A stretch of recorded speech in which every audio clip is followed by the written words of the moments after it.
एकनाथराव खडसे म्हणतात की फोडाफोडीच्या राजकारणामुळे हा फटका बसला जातो राज्यामध्ये.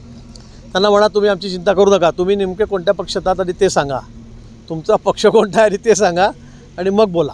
एकनाथराव खडसे असं देखील बोलले की निकालानंतर भाजप प्रवेश आहे माझा. तो वरिष्ठांचा त्यांचा प्रश्न आहे, मला त्या बाबतीमध्ये काही माहीत. भाऊ अजून रामदेववाडी प्रकरणामध्ये भाऊ असं बोलले, नाताभाऊ असं बोलले की राजकीय दबावपोटी हे प्रकरण चालू आहे. आणि मला वाटतं की मी त्या दिवशी रात्री 1-1.5 वाजेपर्यंत ॲक्शन झालं, त्या दिवशी तिथे होतो. नंतर गुलाबभाऊसुद्धा दुसऱ्या दिवशी त्या ठिकाणी होते. त्या दिवशी आम्ही तात्काळ तो जो आरोपी आहे त्याचं ब्लड सॅम्पल घ्यायला लावलं, तो मुंबईला जाताना रस्त्यात थांबवून.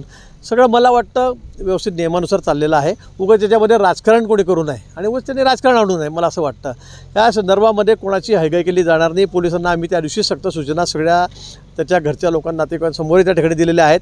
आणि आमची भूमिका हीच आहे की ज्यांनी चूक केली असेल त्याच्यावर कारवाई झालीच पाहिजे. कोण कुठला आहे, कोणत्या पक्षाचा आहे, आमच्या जवळ तर कोणी नाही त्याच्यामध्ये. पण कोणी असलं तरी पण अशा पद्धतीने 4-4 जीव असेल का 2 जीव असेल का 1 जीव असेल असा घेण्याचा अधिकार कुणालाही नाही आहे. आणि म्हणून याच्यामध्ये जे नियमाने असेल तेच त्या ठिकाणी होईल. भाऊ आपण 5 लाखाची मदत जाहीर केलेली आहे, अद्यापपर्यंत त्या पीडित आचारसंहिता असल्यामुळे थोडासा विलंब लागलेला आहे. पण मी त्या दिवशीच पत्र दिलं, ज्या दिवशी घटना त्या तिसऱ्या दिवशी पत्र दिलं मुख्यमंत्री महोदयांना. मी आणि मुख्यमंत्री महोदय संभाजीनगरला असताना मी त्याच्याशी हा विषय केलेला आहे विमानामध्ये. आणि 5-5 लाख रुपये मृतांना त्याच्या नातेवाईकांना देण्याचं माननीय मुख्यमंत्री महोदयांनी कबूलही केलेलं आहे. विम्याच्या बाबतीमध्ये सुद्धा मी सर्वतोपरी मदत त्याच्या नातेवाईकांना त्या ठिकाणी करतो आहे. भाऊ उत्तर महाराष्ट्रामध्ये किती जागा येतील भाजपला? मी आपल्याला पुन्हा सांगेल की अतिशय चांगला आकडा, सायझेबल आकडा आम्ही त्या ठिकाणी देऊ. आज तुम्ही काही 20 आणि 25 आणि 27 म्हणत असले तर असं होणार नाही. आम्ही 35च्या वर हा आकडा त्या ठिकाणी क्रॉस करू आणि उत्तर महाराष्ट्र हा महाराष्ट्रामध्ये 1 नंबरवर राहील. तरी पिछाट होते 22-23 जागा आपल्या पक्षाला दाखवली जात आहे. म्हणजे मला वाटतं 400 पार ची घोषणा आम्ही या ठिकाणी केलेली होती, माननीय मोदींनी केली होती. आणि आपण बघाल की जवळपास